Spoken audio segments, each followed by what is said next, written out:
ఈ మధ్యకాలంలో ఒబేసిటీ, డయాబెటీసే కాకుండా ఇంకొకటి చాలా డెఫిషియన్సీ అనేది ఉండడం జరుగుతుంది.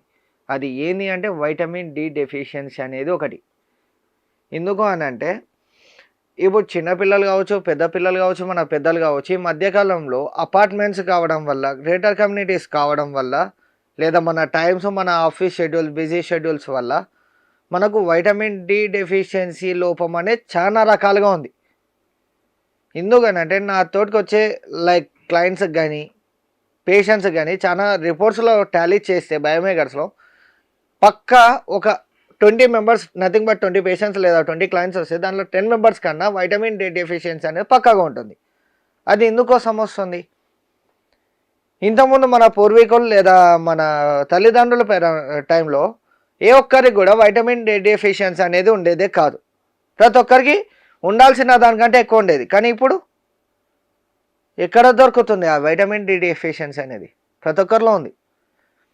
ఇంకోటి ఏమైందంటే ఇప్పుడు ఎండ పడితే చాలామంది ఏం చేస్తున్నారంటే నాకు స్కిన్ ట్యానింగ్ అవుతుందండి, లేదంటే మన ఇచ్చింగ్ ప్రాబ్లం వస్తుందండి నాకు అనేది చాలా మందిలో వింటున్నాం.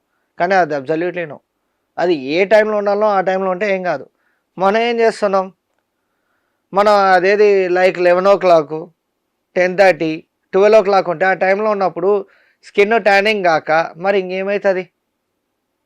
ఇంకోటి వైటమిన్ డి డెఫిషియన్సీ ఎవరి లోపల అయితే ఉంటుందో వాళ్ళకు ఎక్కువ హెయిర్ ఫాల్ కావడము, ఇంకోటి వాళ్ళు ఏమైనా టెన్షన్స్ పడ్డా వాళ్ళకి ఎక్కువ మైగ్రెయిన్ లేదా హెడేక్ ప్రాబ్లం రావడము, ఇంకోటి మజిల్ వీక్నెస్ రావడము, నరాలు నథింగ్ బట్ నరాలు అనేది వీక్ అయిపోవడము, బాడీ వీక్ కావడము, ఇంకోటి వాళ్ళకి ఏమవుతుందంటే వైటమిన్ డి డెఫిషియన్సీ ఉన్న వాళ్ళకు కాన్సన్ట్రేషన్ లెవెల్స్ అనేది కూడా తక్కువగా ఉండడం జరుగుతుంది. అంటే ఇన్ని నష్టాలు ఉన్నాయి వైటమిన్. కానీ మనం ఆ ఎండకు కూర్చోమంటే సార్ మాకు అంత మార్నింగ్ లేవబుద్ధి కాదు సార్, మేము లేచేదే 9-10కి సార్ అనేది ఒక కామన్ డైలాగ్ అయిపోయింది. రాత్రి ముందు పడుకోండి. రాత్రి మరి లేట్ అయి పడుకుంటారు, అది మళ్ళీ చెప్పి పడుకుంటారా? ఏం లేదు కదా. ఫోన్స్కి అలవాటు అయినాం ఫస్ట్ థింగ్. ఆ ఫోన్స్ వల్ల కూడా అది ఇంకోటి నైట్ 10 వరకు అంటే వీ క్యాన్ 10 దాటినాక మనం 11-12 కూడా ఒక్కోసారి మొబైల్స్ యూజ్గా వాడుతుంటాం.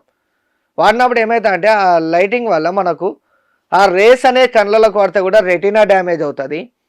ఇంకోటి మనకు మైగ్రేన్ అనేది వచ్చే ఛాన్సెస్ ఉంటుంది.